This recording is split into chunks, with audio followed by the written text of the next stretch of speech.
देशभक्ति का जज्बा हम सभी देशवासियों में है, पर ऐसे में आपको बता दें कि देशभक्ति को व्यक्त करते करते कई सारे लोग जो है अलग अलग तरीक़ों का इस्तेमाल करते हैं। कुछ लोग जो है नम आँखों से श्रद्धांजलि अर्पित करते हैं, कुछ लोग उन वीर जवानों के परिवारों से मिलते हैं और कुछ लोग जो है एक मैसेज कन्वे करने का प्रयास करते हैं। जी हाँ, मैं बात कर रही हूँ इस समय दिल्ली से एक परिवार की। एक पिता हैं, एक बेटे हैं जो कि दिल्ली के रहने वाले हैं। आरव जी हमारे साथ जुड़े हैं, अतुल भी हमारे साथ हैं। तो आपको बता दें कि ये दिल्ली से निकले हैं, दिल्ली से कारगिल 26 को ये पहुँचे हैं, जिस दिन कारगिल विजय दिवस हम तमाम लोग जो है वो मना रहे थे, उन वीर जवानों को याद कर रहे थे। और ऐसे में ये साइकिलिंग करते हुए जो है कारगिल से निकले हैं और वापस दिल्ली के लिए इन्होंने जाना। तो फ़िलहाल अभी अपने सफ़र को लेकर जो है ये इस समय जम्मू के गांधीनगर पहुँचे हैं और हमने इन लोगों से बातचीत करते हैं और जानते हैं कि आखिरकार किस तरह का जज्बा जो है। आपको बता दें कि आरव जो है वो 12 वर्ष का है और इस उम्र में इस तरह का जज्बा होना काफ़ी सराहनीय रहता है और कहीं ना कहीं सभी लोगों को मोटिवेशन जो है वो ज़रूर मिलेगी। जो लोग आज के समय में मोबाइल फ़ोन में व्यस्त रहते हैं, ऐसे में हमारे देश में कई सारे ऐसे युवा भी हैं जो देशभक्ति को लेकर जो है वो आगे बढ़ रहे हैं और लोगों में एक संदेश जो है वो दे रहे हैं। वहीं पर जो बच्चा आज के समय में कुछ भी करता है, उसके पीछे उसके पेरेंट्स का हाथ जो है वो ज़रूर रहता है। ऐसे में आपको बता दें, एक पिता अपने बेटे के साथ जो है इस सफ़र के लिए निकल पड़े हैं और देशभक्ति का संदेश जो है वो तमाम लोगों को देने के लिए निकले। ऐसे में क्या कुछ कहना इनका है, इनसे सीधा रूबरू करवाते हैं। सबसे पहले आरव से आपको मिलवाते हैं। आरव, सबसे पहले आपका बहुत बहुत स्वागत है। धन्यवाद।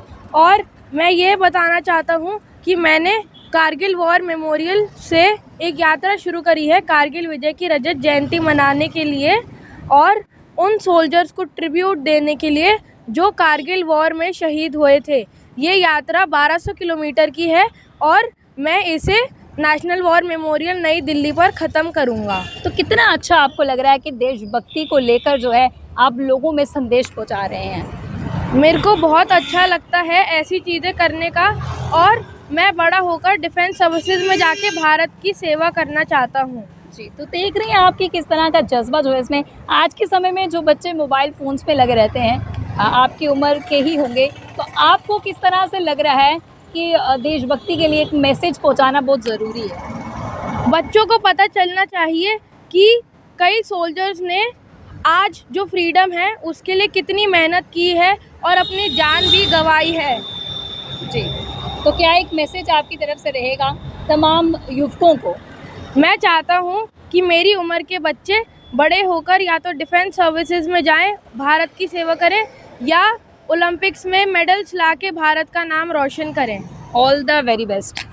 तो हमारे साथ इनके पिता डॉक्टर अतुल भी हैं, इनसे भी बातचीत करते हैं। आपका स्वागत है। नमस्कार जी। वो जिस तरह से मैंने शुरू में कहा कि एक बच्चे को अच्छी शेप देना, एक अच्छा उसका रोल मॉडल बनने के लिए पेरेंट्स का बड़ा ज़्यादा रोल रहता है, उसके साथ साथ टीचर्स का भी रहता है, लेकिन जो सीख दी जाती है वो पेरेंट्स द्वारा दी जाती है। तो ऐसे में किस तरह से आपका जोश जज्बा है और जिस तरह से इनका कहना है कि डिफेंस में जाना चाहते हैं, तो आप खुद एक डॉक्टर हैं, तो कि मुझे लगता है कि आप भी शायद डिफेंस में जाना चाहते होंगे, लेकिन वो सपना आप अपने बच्चे के थ्रू पूरा कर रहे हैं। जी बिल्कुल सही कह रहे हैं। आरव की सबसे अच्छी बात ये रही कि जो हमारी एक 3 जनरेशन है जो साथ चल रही है, तो आरव बिकॉज़ मैं और मेरे वाइफ दोनों डॉक्टर हैं, तो मोस्टली आरव उनके साथ ही रहा है।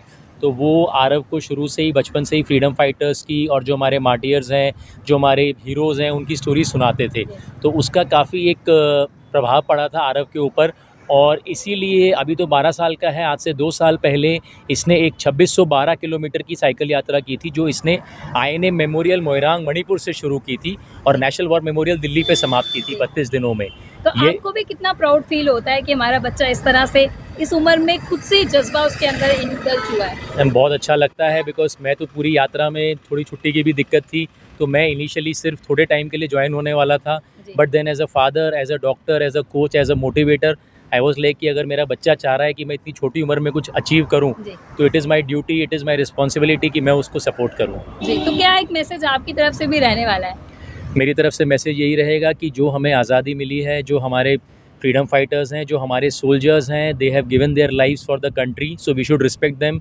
जब हम जोजिला पे चढ़ रहे थे, जब हम वहाँ से उतर रहे थे, तो हम वहाँ पे इतनी तेज़ हवा थी कि हम चल भी नहीं पा रहे थे। इमेजिन कीजिए कि वहाँ पे हमारे सोल्जर्स ने कैसे लड़ाई की होगी। तो हमारे देश के यूथ को, बच्चों को, हमारे सोल्जर्स को रिस्पेक्ट करनी चाहिए। प्लस इसके अलावा उनके अपने देश को ऊपर उठाने के लिए कुछ ना कुछ करना चाहिए।